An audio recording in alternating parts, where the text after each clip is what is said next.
guys, I have a challenge for you today.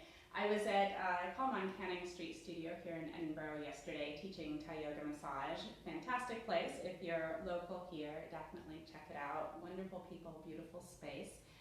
And one of the postures we were working with was Dolphin pose. If you've done Thai yoga massage with me before, you probably know what I mean. Your partner's head is right here, and you take your forearms between the shoulder blade and the spine, and then, assuming you and your partner are warmed up and prepared for it, lift your knees and come into yoga's dolphin pose.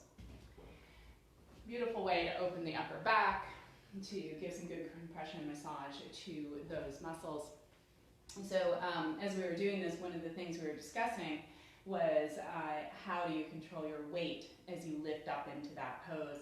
And this is a great exercise whether you do yoga or Thai yoga massage or both. So here's kind of what my answer was. We did a little experiment in downward facing dog, and I don't know about you, but one of the things I see a lot of people do in class, and that I've certainly done a lot of too, is make both dolphin, which is what I just did, or downward facing dog, more of a hand heavy posture. So there's more weight in your hands or your arms.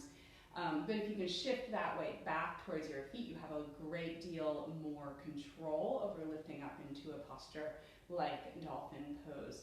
It will also change your downward facing dog in yoga class and potentially make your shoulders and wrists much, much happier. So I find that it's a good exercise to do whether you're a Thai massage therapist or not. So here's how you play with that. We're going to work a little bit with downward facing dog today because it's more accessible for the majority of people than dolphin. Dolphin requires a fair amount of openness along that side body and into your shoulders. So downward facing dog, hands about shoulder width apart, feet about hip width apart, starting on all fours, tuck your toes, lift your knees, lift your hips as high as you can. And as you do this, to begin to shift your weight back, keep your knees a little bit bent at first, and it'll just give you a lot more access to that musculature. You want to think about taking your belly towards your thighs at first. Notice how that lengthens my spine, opens up my upper body. This gives you some good traction, which is really lovely in downward facing dog. And as you do that, the part of the action that takes your belly towards your thighs, you can push with your hands, but think about pulling your belly towards your thighs with your deep hip flexors right in the front of your hips. And then really pull your hip flexors towards your belly at the same time. This shifts your weight closer to your feet, more and more weight into your feet. You don't need to have your heels on the floor. It's not about pressing down. That'll actually shift weight more towards your hands. So really use those hip flexors. Make that angle here at your hips as sharp as you possibly can. So it might be a lot more work than you're used to doing in your downward facing dog, but think of this as a standing pose, and it'll turn into a whole new pose for you, and you'll have a lot more flexibility with moving hands safely because there's not as much weight in your shoulders. And when you're in your dolphin pose in Thai yoga massage, you won't be lifting up by shifting all your weight into your partner and then back. You can lift up and keep your weight more in your feet.